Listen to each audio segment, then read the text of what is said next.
Well, thank you very much for coming back after a short break. We had a very nice panel before and a nice session about crew welfare. I have today with me Stylianos Psillakis from Columbia Group, the technical director of Columbia Group. Stylianos, thank you for coming. My pleasure. Our interview topic is optimizing crew potential. It's a new thing that we are introducing now at the CSN conferences, interviewing a personality. And I have chosen Stylianos as I know him very well from the past. So, what are some of the most impactful steps Columbia has taken to support the physical and mental well-being of its crew on board? We have seen before what the people were saying about crew welfare, what the operators were doing. What is Columbia doing on that, Stylianos? Okay, first of all, thank you for inviting me. It's a great honor and pleasure to be here. It's a hot topic, especially these days with all this uncertainty that we face in terms of regulation and worldwide situation. So, thank you again. Regarding now the crew welfare and what we are doing in order to keep our seafarers happy. First of all, we have Columbia Crew Care, which is basically life insurance. It's a fund. It's a fund that a seafarer may use either for hospitalization issues, for personal issues like to purchase a home, to purchase a car, whatever. So we have this contribution towards our seafarers. We have on board, in terms of personal life and living conditions, we have Columbia Fit. So what we have done is, apart from providing on-board gym equipment, we have created a free app that the seafarers, you know, these apps that you can download at any phone, and the seafarers, our people, may use it in order to track their exercise. So it depends on the weight you want to lose or things like that. You can adjust the application and it will come out with a program that you shall follow in order to achieve your targets. And not for us. No, you don't need it. No, it's okay. We have, no. I mean, it's, we have via MCTC nutritious meals, healthy meals. We have adapted to the new trends, let's say. Showing also the calories that each one is eating for each meal? Not to this extent. Yes, not to this extent. We have 24/7 mental support for our people on board the vessels. Apart from the mental support, in cooperation with Mission, now we are providing also trainings having to do with financing, lifestyle, etc. So, you know, we have an holistic approach towards our people, because it's not only the mental issues that you have to cope with, but it's a lifestyle that you have to support, basically, on board the vessel. So this is how we address the issue. We have, of course, continuous education and e-learning programs. We have the... coming to the digital now, I mean, since you started talking about training and digitalization, how is Columbia leveraging digital tools and data analytics to enhance crewing decisions?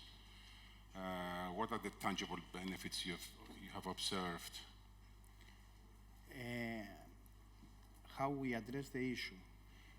First of all, we have the crew client portal, where even our people can log in either on board or ashore or on leave, whatever.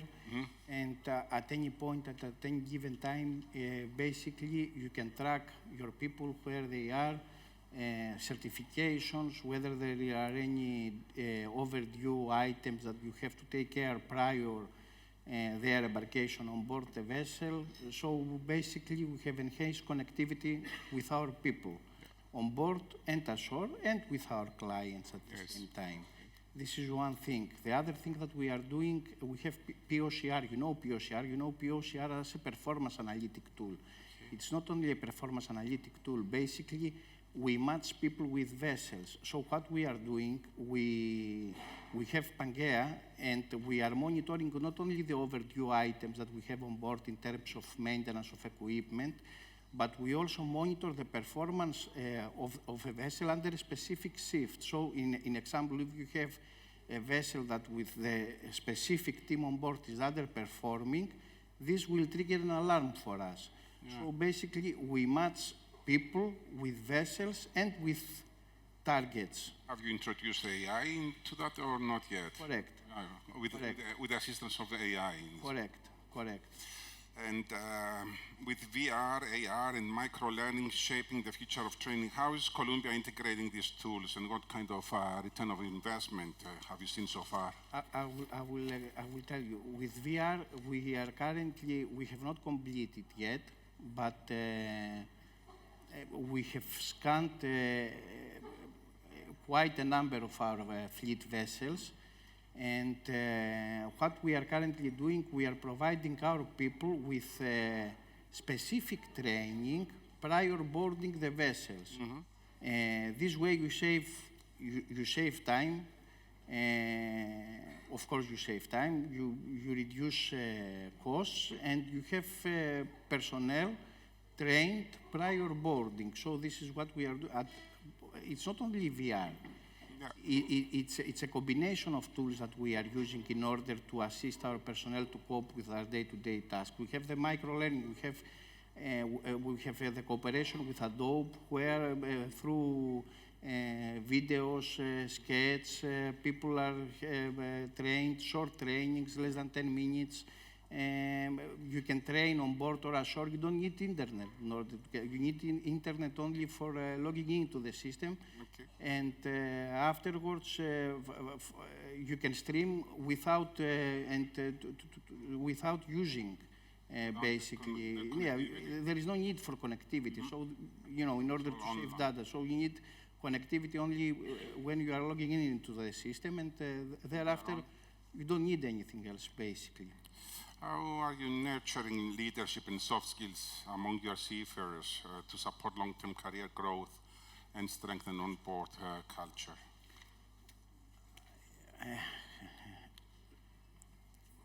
Basically, our training is structured on leadership.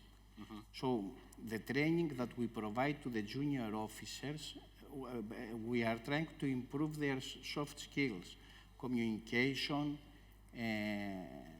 issues handling, personal issues, leadership, to improve their leadership skills. While for the senior officers, the training we provide, it has to do basically mainly with the situation awareness, with crisis management. So our training is structured in a way that improves the leadership skills of the junior officers in order to assist them in having the appropriate career development.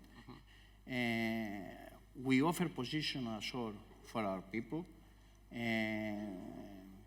in case they are interested of doing so. Our performance is the way we judge the performance of an individual, of an employee, either on board or ashore. It includes also leadership analytics. So we don't stuck on the technical data, how you perform and whether you are efficient or not, but we see whether you can motivate your team. This is also very important for us to see whether you communication skills, how you react to the environment. All these things are taken into consideration when we are basically evaluating the performance of our employees, which is good because it helps us a lot to improve the leadership skills of our people, either on board or ashore. Okay, again, people, and we have seen before the digitalization and how it gets in our life, AI especially. And there was also the word unmanned ships. Looking ahead 5 years from now, what are the key opportunities and challenges you foresee in crewing, and how is Columbia preparing for it? Are you ready for unmanned ships? This was my question, actually. I don't think anyone is ready for unmanned ships at this point of time, to be honest. I guess at some point we may get there. I don't know if it's technically feasible or not. We will see. But the opportunities we see is the technical developments. Alternative fuels, sustainability, global pool. These are opportunities for us. Challenges, we have a lot of challenges. Shortage of personnel, regulatory requirements, system integration.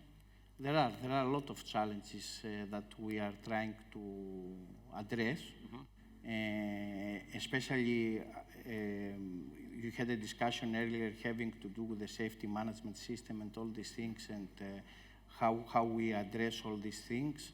To my opinion, it has to do mainly with the integration of systems on board the vessels. I mean, fully automated vessels. We have ECDIS, we have radars, we have performance monitoring system, we have scrubbers, we have ballast water treatment systems, we have plant maintenance systems, we have defect and reporting systems, we have vetting preparatory and post-control inspection systems, and all the systems are not integrated. So we have a lot of duplicated information.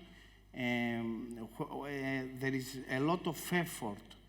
You need a lot of effort in order to fulfill your daily tasks, and there are mistakes there. There are mistakes there. So this is a huge challenge for us, and this is now we are working. This is how we are working now with Smart Sea and CETA. It's a new, basically, company that we have created in cooperation with CETA. And we are trying to address all these issues. We are trying to create an integrated platform so for our people to have everything in one, to avoid all these silos that we have on board the vessel. Shall we ask some people if they have any questions before we close with your last comment? Yes, of course. Any questions from the audience? Just go easy on me. Okay, don't forget it's our first time. Yes, it's the first time always, not so. Yeah. The microphone to Mr. Patignotis, if possible. Yes. I'll help. Thank you very much, Mr. Psillakis. Now it's all that you refer us. So regarding the soft skills, you refer that second, thank you. About the leadership, according to my research, the most important soft skill is the critical thinking. Is it accepted by Columbia for their seafarers? For any kind of rank? Yes, okay. I will be open. Personally, I love critical thinking, and it's something that you can address and advance through the situation awareness and decision-making levels that we follow.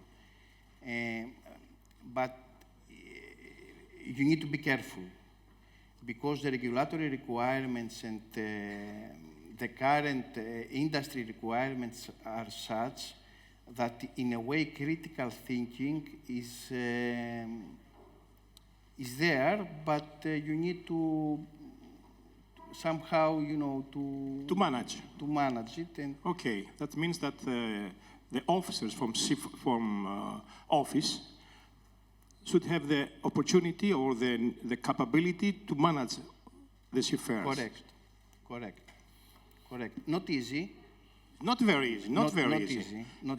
And of course, it's a time to focus the needed, specialize the needed, and not to make seminars or education for the education. You need to have a holistic approach, like I said earlier. Correct. I fully agree. The holistic approach. Yes. Any other questions? Then maybe I can ask a question also. Yes. You say training is important, and this is one of your parts of it, yeah? But let's say, there's one saying, I'm not invented this, but somebody said that if you train in rules and compliance, you get people who comply. If you train in leadership, you get people who think. So this is a little bit also you're here. Do you also do something on leadership training in Colombia, and what do you do? Of course. We even have mentorship programs. We have female mentorship programs. We have junior officers mentorship programs. We assign mentors from the shore personnel to the people on board the vessels in order to assist them to achieve their targets and to feel part of the decision making, to guide them through the whole process, through their service on board, in order to improve their leadership skills, their critical thinking, the way they see things. So we are doing a lot of things in this direction. It's not only training. Only training, it won't get you there. It will help you to achieve compliance, but that's all. This is the way we see things. Actually, mentoring is a very important tool. It is the cheapest way of training. There's no cost involved, yeah? Well, as we celebrate this important day, Day of the Seafarers, what message you would like to give to the seafarers worldwide? Well,